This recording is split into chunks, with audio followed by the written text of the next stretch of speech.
Today I want to do something a bit different and read a small piece from Neville Goddard's At Your Command. It's approximately 1.5 pages, and in this very short segment, he summarizes how to solve a problem or how to manifest a solution to literally any problem, how to manifest anything.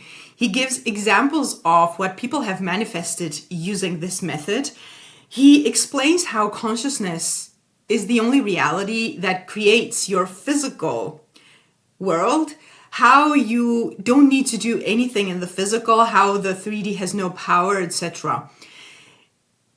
This 1.5 pages includes literally everything you need to know about manifestation. So if this were the only thing that you listen to it again and again, and you will see how much gold there is in this very short text, the piece of text. And I thought you deserved to hear it, so let's hear it from the master himself.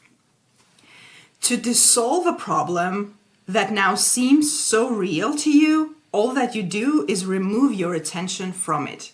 In spite of its seeming reality, turn from it in consciousness.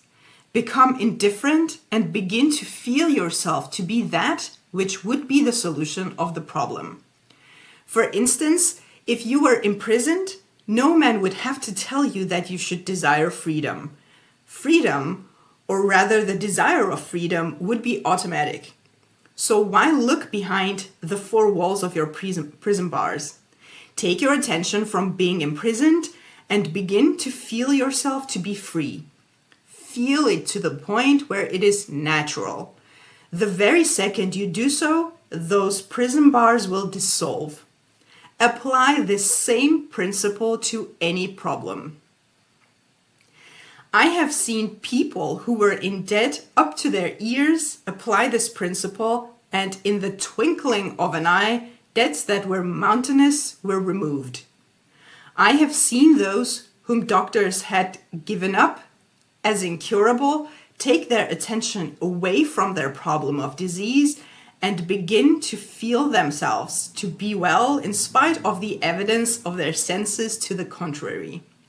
In no time at all, this so-called incurable disease vanished and left no scar. Your answer to "Whom do you say that I am?" It's from the Bible. Ever determines your expression. As long as you are conscious of being imprisoned or diseased or poor, so long will you continue to outpicture or express these conditions. When man realizes that he is now that which he is seeking and begins to claim that he is, he will have the proof of his claim. This cue is given you in words, "Whom seek ye?" And they answered, "Jesus." And the voice said, "I am he." Jesus here means salvation or savior. You are seeking to be salvaged from that which is not your problem. All things must begin and end in consciousness. So blessed indeed is the man that trusteth in himself, for man's faith in God will ever be measured by his confidence in himself. You believe in God, believe also in me.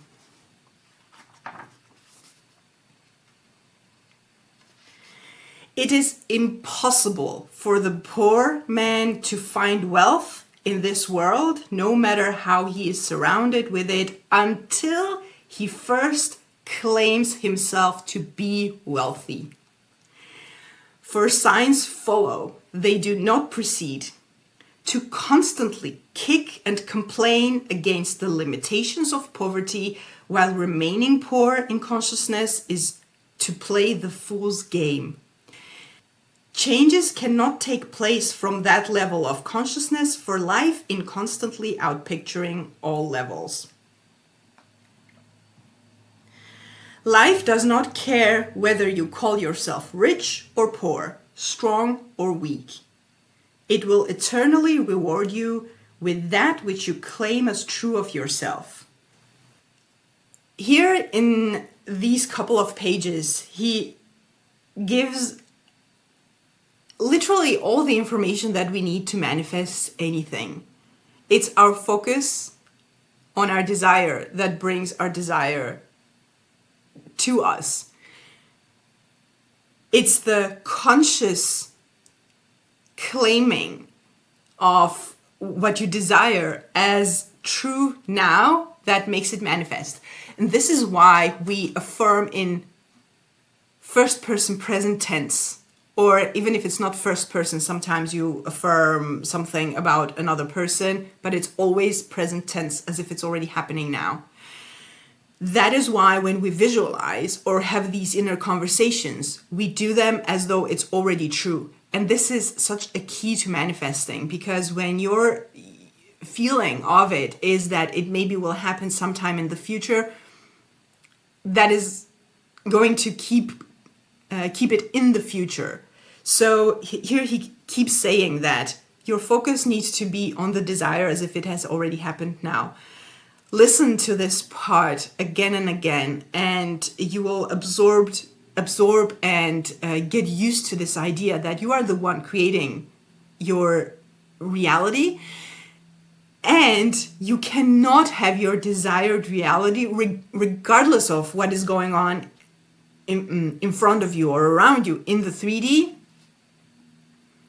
unless you claim that desire to be true in your mind, unless you become the person. This is also why people say you manifest who you are, not what you want. It's just different ways of saying it, but I think he summarizes it so well in this short piece of text that I really wanted to share it with you. I hope you liked it. Let me know in the comments what you think about it. And have a beautiful day, and see you in the next video.